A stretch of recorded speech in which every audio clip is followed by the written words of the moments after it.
Last weekend, I decided to build this massive IKEA bookshelf, like completely alone. Oh boy, that's always a mistake. Right. Cut to 3 hours later, I'm just sitting in this sea of wooden dowels and Allen wrenches.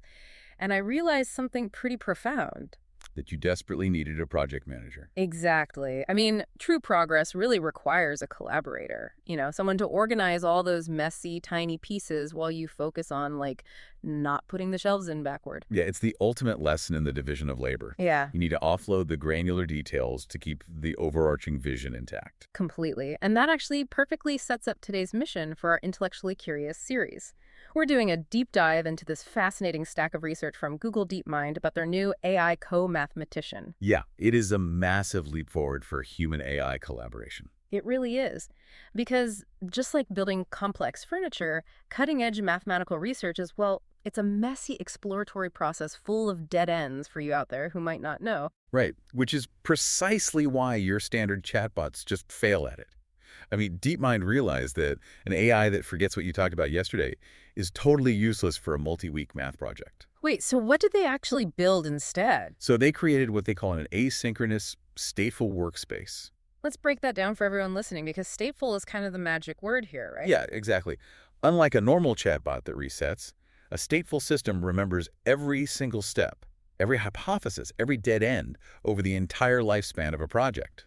So if a standard AI is like a microwave, quick, useful, but limited to one fast task, this new system is almost like hiring an entire kitchen staff. That is a really great way to visualize it. Yeah. You've got this project coordinator agent that takes your big idea and delegates. Like a head chef.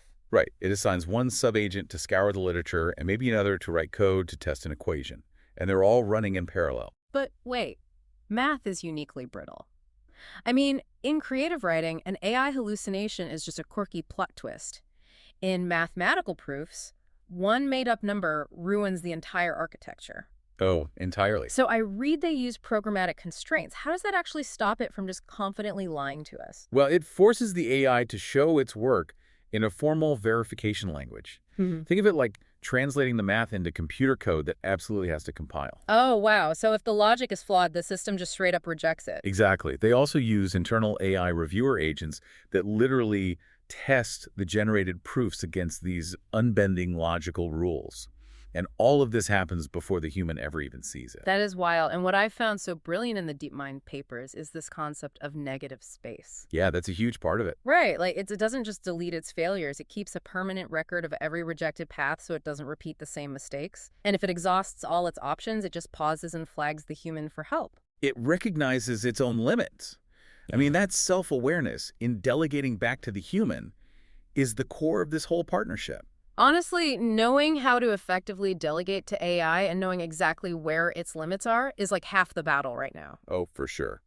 And for you listening, if you're trying to figure out where agents could actually make the most impact for your business or personal life, whether that's AI training, automation, or software development, that is exactly what our sponsor Embersilk specializes in. You can check out embersilk.com for all your AI needs. And mapping out those AI partnerships is already yielding some truly incredible results in the real world. Like the case study with mathematician Mark Lackenby, right? Yes, he was tackling the Korovka problem. It's this notoriously stubborn, decades-old puzzle in abstract algebra. And he fed his initial theoretical framework into the AI Co-Mathematician. Right, and the AI drafted a proof, but the internal reviewers caught a logical gap it just couldn't bridge. But the cool part is it didn't just crash and fail. No, it presented the incomplete draft to Lackenby. And the AI had used a highly novel algorithmic approach to simplify a massive chunk of the equation. So it did all the heavy algorithmic lifting. Exactly. Lackenby looked at that novel angle, realized his own theoretical expertise perfectly bridged that specific gap, and he just stepped in to finish it. Together, they actually solved an open problem. That is amazing, freeing up his mental bandwidth for that final spark of insight. Yeah. Which, perfectly explains its performance on the FrontierMath Tier 4 benchmark. Right, the 48% score. Yeah, which to a layperson might sound like a failing grade. But these are unsolved problems designed by math professors specifically to stump AI, right? Oh, absolutely. Previous systems scored near zero, so hitting 48% on problems that have baffled human experts for years. I mean, it proves this architecture works. Which leads to a really inspiring thought to leave you with today.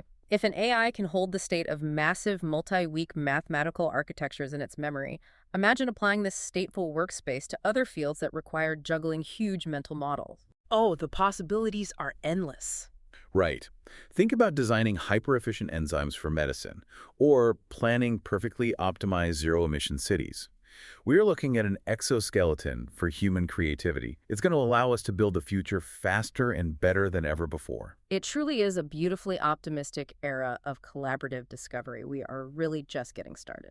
If you enjoyed this podcast, please subscribe to the show. Hey, leave us a 5-star review if you can. It really does help get the word out. Thanks for tuning in.